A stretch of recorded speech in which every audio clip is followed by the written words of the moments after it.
Good morning students. இன்றைக்கி என்எம்எம்எஸ்ல நம்ம பார்க்கக்கூடிய டாபிக் வந்து திசை சார்ந்த கணக்குகள். இதுக்கு ஒரு எக்ஸாம்பிள் பார்த்தீங்கன்னா, ஒரு கடிகாரம் பகல் 12 மணியை காட்டுகிறது, நிமிடமுள் தெற்கு திசையை காட்டுகிறது எனில் அதே நேரத்தில் மணிமுள் காட்டும் திசை எதுன்னு கேட்டிருக்காங்க. சாய்ஸ் வந்து வடக்கு, மேற்கு, தெற்கு, கிழக்கு. திசை சார்ந்த கணக்குகள்னாலே நம்ம என்ன செய்யணும் அப்படின்னா, திசைகளை போடணும். இப்படி 4 லைன் போட்டுட்டு மேலே இருக்கிறது வடக்கு, கீழே இருக்கிறது தெற்கு, லெஃப்ட் சைடு கிழக்கு, ரைட் சைடு மேற்கு.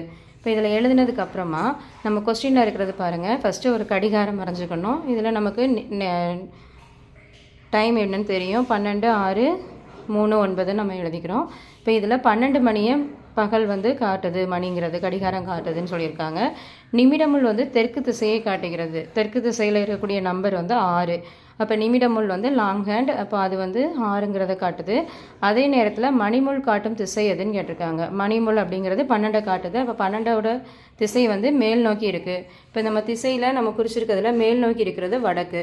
அப்போ நமக்கு ஆன்சர் வந்து 4 சாய்ஸில் வடக்கு தான் ஆன்சர். இப்போ இந்த திசை சார்ந்த கணக்குகளுக்கு நமக்கு பேசிக் என்ன தெரிஞ்சிருக்கணும் அப்படின்னா, இந்த ட்ரா பண்ண தெரிஞ்சிருக்கணும். வடக்கு, தெற்கு, கிழக்கு, மேற்கு. தேங்க்யூ.